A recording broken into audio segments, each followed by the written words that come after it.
Lindsay Lohan allegedly stole a pricey necklace from a Venice, California jewelry store.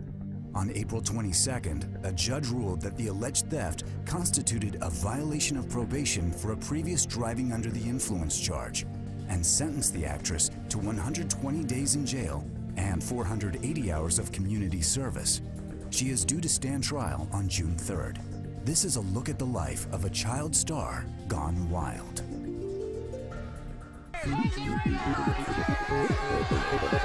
She started off as one of the most memorable child stars of her generation. When everyone saw Lindsay, it was one of those moments when you see a child star and you know that they're gonna make it. They just have this air of possibility and excitement around them. From the moment she appeared on screen at the age of 7, Lindsay Lohan's spunky personality, unique looks, and undeniable talent set her apart. Lindsay has red hair, freckles. She was beautiful, but yet she did look exactly like the girl next door. I've always wanted to do this kind of stuff and be an actress. To teen queen. I wanted to go to school and be a normal 13-year-old. Right here, Lindsay, to your left! To alluring actress. It feels nice to know that people want to take your picture and put you in a magazine. Turn the body to her. Lindsay's appeal is that she is a wild child. She's gorgeous, and she's out there sort of living her life full tilt, and people are just fascinated by her every move.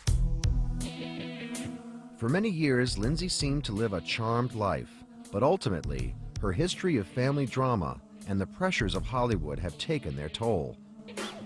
And in the flash of a camera bulb, she went from A-list actress to rehab poster girl to doing time in jail, all before the age of 21. With her turbulent family life, club hopping, car accidents, and rehab stints splashed across daily headlines, Lindsay became comic fodder as an illustration of young Hollywood gone bad. Enter Lindsay Lohan, a Long Island 6th grader. Did fame happen too early and too fast for Lindsay to handle? And would she be able to resurrect her career? People look at Lindsay and they think this is just a lot of unfulfilled talent and ability, and everyone's just waiting for her to have another breakthrough role where she shows that she's serious about her work and that she's a serious actress and that she can actually pull this off. Still, little Lindsay showed an affinity for the spotlight from the very beginning. I think she had dreams of being a Hollywood star. When she was very young, her mum would give her lots of videos of Marilyn Monroe and Margaret, and she absorbed all of that from an early age. Show business ran in the Lohans' veins. Her father was a child actor on the soap opera As the World Turns, and her mother was a one-time Radio City rockette. And they were only too happy to see their daughter carry on the family tradition. When Lindsay was just a toddler, Dina contacted friends at the prestigious Ford modeling agency. They quickly signed the flame-haired little beauty. Lindsay was the first red-haired model on the books for Ford, so it's quite an achievement, really. And from the very beginning, she was always someone that was very different. Lindsay was thriving, but behind closed doors, her family life was troubled. In 1990, her father was sentenced to a 3-year prison term for stock fraud. This was the beginning of many years of turmoil that lay ahead for the Lohan family. At first, Lindsay's mother tried to shield her from the truth. Lindsay's mum didn't want to upset the family, so she actually lied to Lindsay, telling her that he was away on work, when actually Lindsay would find out a few months later that he was in prison. The relationship between Michael and her mother, Dina, was so difficult that the family was really being torn apart at a young age. It was quite difficult for her because she had quite a traumatic childhood. Her parents argued quite a lot. It was quite chaotic. Her father was absent for long periods of time, so it wasn't quite the picture-perfect image that others might have. Little Lindsay found a refuge in acting. Shortly after her 7th birthday, Lindsay appeared in her first commercial. It was for Duncan Hines. How moist? Don't take our word for it. By 1996, at the age of 10, with her mother Dina by her side as manager, Lindsay was a veteran commercial actor already looking for the next big thing, a career as a television actress. She did a lot of print and fashion magazine ads, a lot of TV commercials, but at that point she hadn't been able to cross over. But Lindsay worked hard and finally got a chance to shine on the small screen.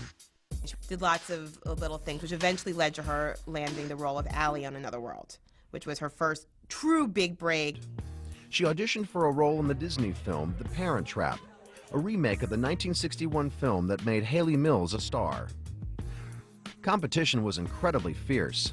Thousands of girls worldwide auditioned. My first meeting with Lindsay was in the spring of 1997, and she was 11 years old. And she just had this amazing, real quality. And so much of what one looks for in casting, especially casting children, is a quality of realness. The next day we looked at the footage and everybody was really excited and everybody thought, we found her, she's it. Oh my gosh, it was just like so cool to find out I was going to be in a movie. But the real work had only just begun. Lindsay had to be believable not just as one, but two girls with completely different accents.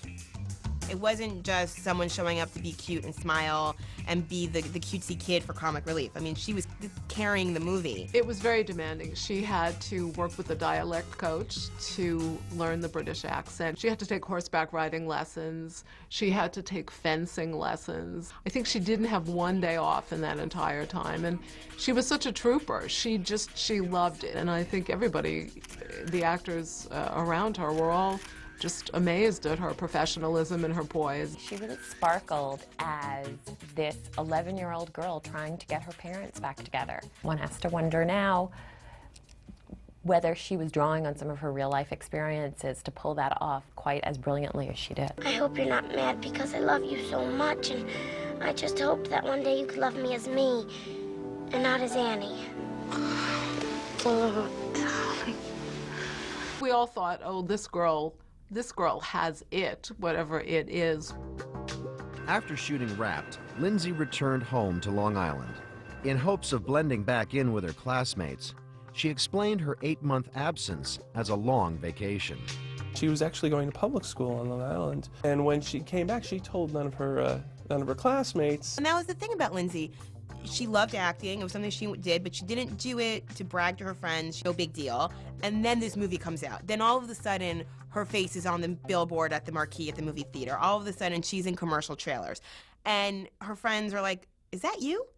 And to Lindsay, it was just like, yeah, that's me. What's the big deal? It didn't even faze her. The Parent Trap earned over $60 million, and Lindsay got much of the credit for the film's success. And suddenly, Lindsay Lohan was in demand. She's accepted as a new child star. Critics actually said that Lindsay did a better job than her predecessor, Hayley Mills, that she really, for a young star in a silly role, she did a great job that a serious actress would. She was suddenly this Disney darling. Lindsay loved the attention, but she still hoped to be treated like a regular kid. Well, I've always, since I was like a little girl, I've always wanted to do this kind of stuff and be an actress. I mean, my dream came true. That's a little... How are your friends taking it? They're definitely excited for me and stuff. I hope that this doesn't change them. I hope they don't act nicer towards me and stuff. You sound like you got your head on pretty straight. Yeah, I hope so. Lindsay wasn't the only one worried about the perils of fame. Her mother and manager, Dina, was also concerned. I think her mum was worried that Lindsay would be teased if other children found out that she was into acting roles and into Hollywood, so she tended to hide it from everybody. I think she wanted to protect her daughter, because it's a very dangerous world to go into, the one of celebrity. After The Parent Trap, she decided that she really did want to go back to school and kind of be a normal kid for a change, because she'd been gone for a long time, so she decided to slow it down a little bit. As the new millennium arrived, 14-year-old Lindsay, who had been taking a break from doing big Hollywood films, got a part on a sitcom pilot called Bet, playing Bette Midler's daughter, Rose. Trust me, that's just her act. In real life, she's like anybody else's mom. Hi! Sup, Miss Girl Woman? Oh, God. Hey, girlfriend. Can I get a what? Yeah, what are you wearing and what are you doing here? But when taping moved to Los Angeles from New York, Lindsay didn't want to leave her home, so she quit the production. The show was short-lived and was canceled after a few episodes. By 2001, Lindsay was focusing on school, but still acting on the side.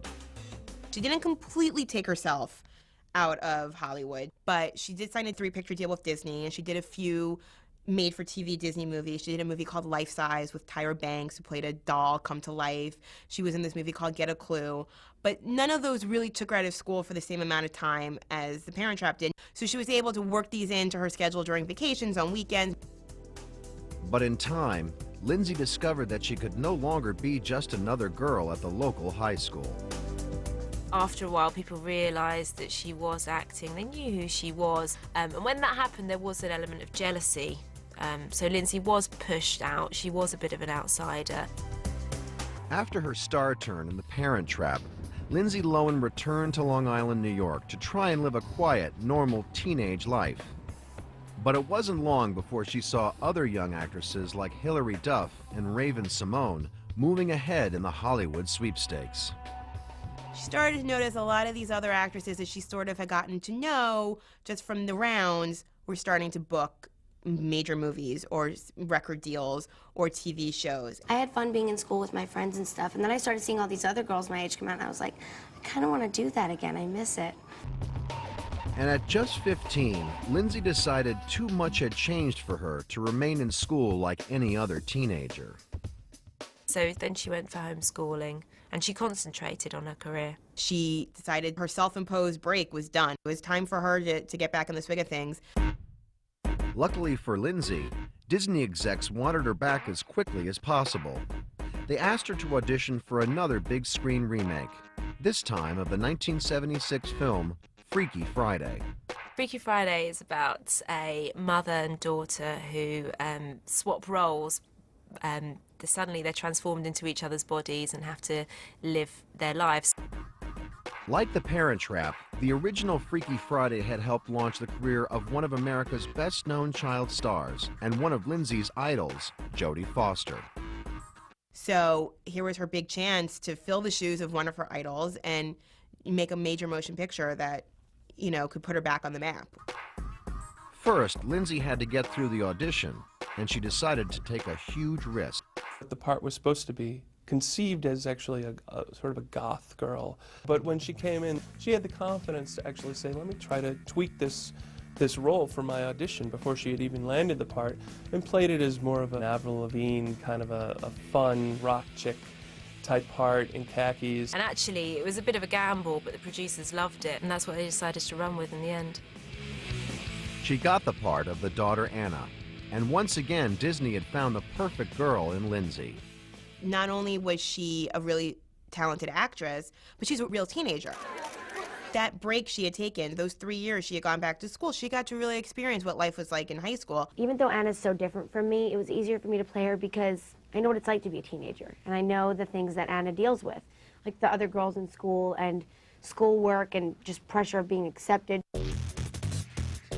Lindsay, who had taken singing lessons since childhood, not only acted in the film, but also sang on the film's soundtrack.